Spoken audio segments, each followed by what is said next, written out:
আমি মনে করি দেখেন মানে আমাদের এখন মানে অ্যাজ আ অডিয়েন্স আমরা কাদের উপর আস্থা রাখি, কোন প্লেয়ারদের উপর আমরা আস্থা রাখি? তহিদ হৃদয়, জাকির আলী, তারপরে আপনার নাহিদ রানা, হাসান মাহমুদ।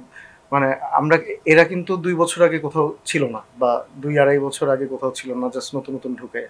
তো আমরা কিন্তু এদের থেকে ওই ভরসাটা রাখতেই পারি যে ভবিষ্যতে মানে আরেকটা লেভেল এগিয়ে গিয়ে আমাদের টিমের হালটা ধরে নেবে আর কি। তো অবশ্যই আমরা তাদের উপর আস্থা আছে। ব্যস্ততা দিয়ে যদি একটু বলেন, আপনারা যদিও হচ্ছে আন্ডার 19 পর্যন্ত আপনাদের ব্যারিয়ার। তো এখানে কি, কি হচ্ছে এখন? যদি এক্সপ্লেইন করেন না। না, আপনি যে ওয়াইসিএল শেষ হলো মাত্র, আপনার টি-20 ওয়ানডে ২টা ফরম্যাটই শেষ হলো। তো এইখান থেকেও আমরা কিছু আপনার পোটেনশিয়াল কিছু প্লেয়ার পেলাম। আমাদের আপকামিং যে সিরিজগুলো থাকবে আন্ডার 19-এ, ওই স্কোয়াডে কিছু প্লেয়ারদের আমরা নতুন করে ট্রায়াল দিতে পারবো। আর এছাড়া আপনার রেগুলার রুটিন যে ইভেন্টগুলো হয়, এজ গ্রুপ, আন্ডার 19 এগুলো সব চলে যাচ্ছে আর কি। আর মানে আগে মনে হয় শেয়ার করেছিলাম, 19-এর আপনার বেশ কিছু সিরিজ আছে আমাদের। শ্রীলঙ্কা সিরিজ আছে একটা, জিম্বাবুয়ে, সাউথ আফ্রিকা যাচ্ছি, তারপরে সাউথ আফ্রিকা থেকে জিম্বাবুয়ে একটা ট্রাই সিরিজ, তারপরে ইংল্যান্ড, তারপরে আবার নভেম্বরে আরেকটা এশিয়া কাপ, ভেন্যু এখনো বলে নাই। তারপরে নামিবিয়াতে তো আমাদের ওয়ার্ল্ড কাপ 26-এর জানুয়ারি থেকে শুরু। তো এই ওভারঅল।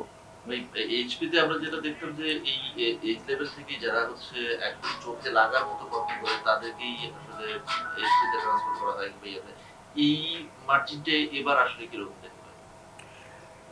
এইবারও ভালো আছে, মানে আমাদের তো ক্যাম্প শুরু হয়েছে মনে করেন এশিয়া কাপের কিছুদিন আগে। ওর মধ্যে আমাদের অনেক সময় নষ্ট হয়ে গেছে বৃষ্টির জন্য। আমাদের একটু ভেন্যুর অভাবের কারণে ধরেন রাজশাহী চলে গেছি, রাজশাহীতে আমাদের শিডিউল করা ক্যাম্প, ওখানে আমরা বৃষ্টির জন্য আমাদের হাফ অফ দ্য ক্যাম্প আমরা করতে পারিনি সাকসেসফুলি। তো আপনার এর পরবর্তীতে বেশ কিছু পটেনশিয়াল প্লেয়ার আমরা দেখতে পারি পরের মানে পাইপলাইনে যোগদান দেওয়ার মতো।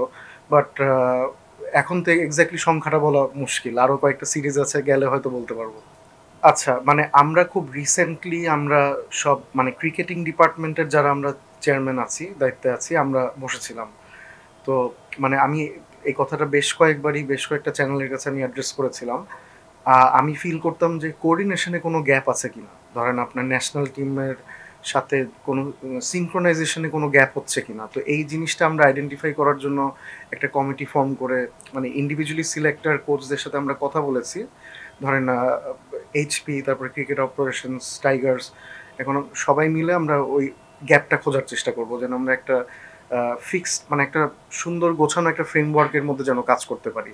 তো এখান থেকেই শুরু হবে কিন্তু আপনার 2026-এর গোলটা অ্যাচিভ করা। ন্যাশনাল টিমের রিকোয়ারমেন্টটা কী, মানে পাইপলাইনে কী ধরনের ফ্যাসিলিটি দরকার, বা প্লেয়ার মানে কোন পজিশনে আমাদের প্লেয়ারদের কী ঘাটতি, কী কোন জিনিসগুলো নিয়ে কাজ করা দরকার। আসলে 4টা ডিপার্টমেন্ট একসাথে না বসলে এগুলো ওভারকাম করা খুব ডিফিকাল্ট, এটা আমরা রিয়েলাইজ করেছি। আর আমরা ঈদের পরে এটা নিয়ে আমরা মানে একটা প্ল্যান ওয়ার্কআউট করবো একটা কমিটি করে। ডিপার্টমেন্ট গুলো যদি একটু বলতেন। Operations, Tigers, HP, development. আমার লাস্ট সেটা হচ্ছে যে আপনাকে কখনোই হচ্ছে অর্গানাইজার মনে হয় না আপনার রূপটাই কিরকম ধরো কর্পোরেট এনিওয়ে আমরা ওদিকে যাচ্ছিলাম যেটা অ্যাজ এ অর্গানাইজার আপনার মানে মানে পার্সপেকশনটা যদি একটু জানতে চাই আইসিসি ইভেন্টে আমরা আসলে ভালো করতে পারি না। দেখা যায় যে লিমিটেড কিছু ম্যাচ জিত এর জি। বাইরে আসলে মেবি 2015 আমরা হচ্ছে কোয়ার্টার ফাইনালে খেললাম আর কি। জি। আমাদের অ্যাচিভমেন্ট এই পর্যন্ত। অ্যাজ এ অর্গানাইজার আপনার কি মনে হয় আমাদের আসলে ইয়াটা প্রতিবন্ধকতা আসলে কোথায়? আইসিসি ইভেন্ট আসলে আমরা কোনোদিনও খোলসের ভিতর ঢুকিনি। না, আমি এই যে একটু আগে আপনার আগের প্রশ্নের উত্তর যেটা দিলাম, আমার কাছে মনে হয় এইখানে কোনো একটা গ্যাপ থাকলেও থাকতে পারে, যেটা আমরা 4 জন বসলে আমরা গ্যাপটা ওভারকাম করতে পারবো। আর আপনার চ্যাম্পিয়ন্স ট্রফির কথা যদি আমরা বলি, তাহলে এখানে অনেক কিছু মানে রিসেন্ট আপনার মানে দেশের পরিস্থিতি, তারপরে ক্রিকেট বোর্ডের অনেক চেঞ্জেস, কোচিং স্টাফের চেঞ্জেস, সব কিছু মিলায় হয়তো একটু আনসেটেলড অবস্থায় ছিলাম। যদিও আমাদের উদ্দেশ্য ছিল যাওয়ার সময় বেস্ট পারফর্ম করা, যেটা আমরা ক্যাপ্টেনের মুখে শুনেছি যে ক্যাপ্টেন চ্যাম্পিয়ন হওয়ার জন্য গেছে। তো এই উদ্দেশ্য তো ওইটাই থাকে। কারণ কী কারণে খারাপ করে ফেলে ওইটা আসলে পরে ইভ্যালুয়েট করে একটু বিবেচনা করে বের করার বিষয়। একটু যে করে সেটা হচ্ছে যে আপনি গেম ডেভেলপমেন্ট দেখছেন, পাশাপাশি আরেকটা ডিপার্টমেন্টও সামলাচ্ছেন। স্বাধীনভাবে আপনি যেহেতু কাজ করতে পারছেন এবং এখনো পর্যন্ত ঠিকঠাক মতো কাজ করতে পারছেন কিনা, আপনাদের মানে সবকিছু স্বয়ংক্রিয়ভাবে আপনি করতে পারছেন কিনা? হ্যাঁ, হ্যাঁ, মানে আমার কাজে তো আমি কোনো ব্যারিয়ার পাচ্ছি না। গেম ডেভেলপ আমার ৩ টা ডিপার্টমেন্ট আছে, লজিস্টিক্স, গেম ডেভেলপমেন্ট আর ফাইন্যান্স।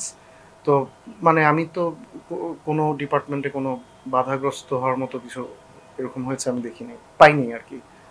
আপনাদের যে নতুন একটা পরিকল্পনা যেটা বললেন যে অলরেডি 4টা ডিপার্টমেন্ট আপনারা একসাথে বসে কোন জায়গায় কোন লুপহোলস আছে জি। কিনা সেটা ফাইন্ড আউট করার চেষ্টা করবেন যাতে ক্রিকেটের for betterment of the cricket. তো এই জায়গাটাতে আপনারা যখন মানে একসাথে বসবেন, বসার পর নতুন ফাইন টিউনিং এর জায়গা তো নিশ্চয়ই আপনারও ইনপুট দেওয়ার থাকবে কিংবা সবারই দেওয়ার থাকবে। তো সেই ক্ষেত্রে নতুন কোনো প্ল্যান আছে কিনা এই টু মানে এই টিমের টুলগুলা কিংবা আপনার এইচপি কিংবা বাকি যে অঙ্গ সংগঠন যারা আছে বাংলা টাইগার্স তাদের মানে ফ্রিকোয়েন্টলি ট্যুর করার ব্যাপারে আপনারা কতটুকু মানে উদ্যোগ নেবেন? এটা তো কনসার্ন ডিপার্টমেন্টের সাথে কথা বললে জানা যাবে। যেমন ডেভেলপমেন্টেরটা আমি বলতে পারবো। এইচপি মানে এইচপিও আপনার কিছু আপনার বাইল্যাটারাল সিরিজের চেষ্টা করে যাচ্ছে। সাউথ আফ্রিকা যাচ্ছে। সো আপনার হয়তো ভবিষ্যতে আরও কিছু ট্যুর অ্যাডেড আপ হবে যেখানে আপনার পাইপলাইনের প্লেয়ারগুলো ডিফারেন্ট কন্ডিশনসে গিয়ে ডিফারেন্ট এনভায়রনমেন্টে খেলার একটা অপরচুনিটি পাবে, এক্সপিরিয়েন্স হবে। আমরা তো এখন একটা ট্রানজিশন পিরিয়ডের মধ্যে আছি। জি। আমরা যদি একটু খেয়াল করি, একটু ব্যাকে যাই, 1990 ওয়ার্ল্ড কাপের সাফল্যের পরে আমরা ওয়ার্ল্ড ইভেন্টে খুব বেশি সাফল্য পাইনি। যা কিছু সাফল্য এসেছে আমাদের আগের 5 বেস্ট প্লেয়ার বা সেরা প্লেয়ার যাদেরকে বলি ওদের মাধ্যমে এসেছে। জি। তো ওদের এই শূন্যতাকে গ্যাপ তো আর একদিনে ফিল আপ হবে না, আমি মানলাম। তো সেক্ষেত্রে আমরা কি এরকম এক্সপেক্ট করতে পারি যে নেক্সট যখন আপনারা সবাই একসাথে বসবেন যে স্পেসিফিক জোনে অর্থাৎ স্পেসিফিক অলরাউন্ডার বের করে আনা, স্পিনার লেগ স্পিনার জন্য যেমন ঋষাদকে আমরা ফাইন্ড আউট করলাম, এরকম আলাদা করে প্রত্যেকটা ডিপার্টমেন্ট ওয়াইজ আলাদা করে আপনারা বসবেন কিনা, বা এটা নিয়ে প্ল্যানটা কি আসলে? আচ্ছা, ধরেন আমরা যখন 19 ক্যাম্পগুলো হয় আমাদের ন্যাশনাল টিমের কোচ থেকে একটা প্রেসক্রিপশন থাকে যে তোমরা টিমে একটা লেগ স্পিনার সুযোগ দাও।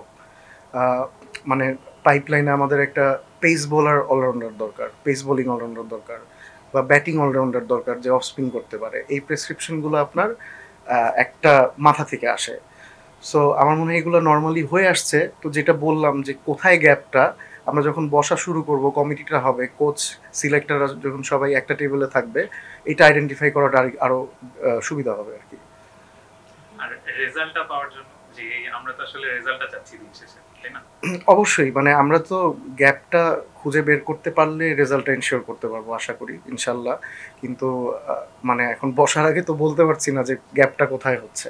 বাট আমার ধারণা যে এখানে একটা কাজ করার সুযোগ আছে, এখানে মানে কিছু কিছু না কিছু একটা গ্যাপ আছে যেটা আমাদের আইডেন্টিফাই করে ওভারকাম করতে হবে। আর যেসব প্লেয়াররা মানে মনে করেন এই ন্যাশনাল চুক্তি যেটাতে আছে সেখানের বাইরে যারা ভালো করবে ওরা তো পরবর্তীতে যে কোনো সময় ইনক্লুড হয়ে যেতে পারে, তাই তো? হ্যাঁ। ভালো করলে সেটা সুযোগ পাচ্ছে। এটা তো নর্মাল ট্রেন্ড। হ্যাঁ, এটা তো normal trend। তো এখন কথা হচ্ছে যারা এখন সুযোগ পায়নি কিন্তু রিসেন্ট টাইমগুলোতে ভালো করেছে ওদের জন্য আপনারা কি আলাদা কোনো স্পেসিফিক কিছু ব্যবস্থা নিয়েছেন? না, এটা তো সবসময় তো আপনার সিলেক্টরদের মনিটরিংয়ে থাকে। প্রিমিয়ার লিগে যারা আপনার কন্ট্রাক্টেড না, প্রিমিয়ার লিগেও নজর আছে কারা ভালো করছে, কি কন্ডিশনে ভালো করছে, বা কোন জায়গায় আমাদের একটা মানে ন্যাশনাল টিমেরই মানে আমাদের 11 জনের সেট আপে বা 15 জনের সেট আপে কোন জায়গাটায় এই প্লেয়ারটা বেটার ফিট ইন করতে পারে, ওইটা সিলেক্টরদের কল, কোচদের কল। তো ওইটা আমার মনে হয় কখনো আপনার হয় না, মানে ওভারলুকড হয় না। এটা কোচ আর সিলেক্টররা করে থাকে।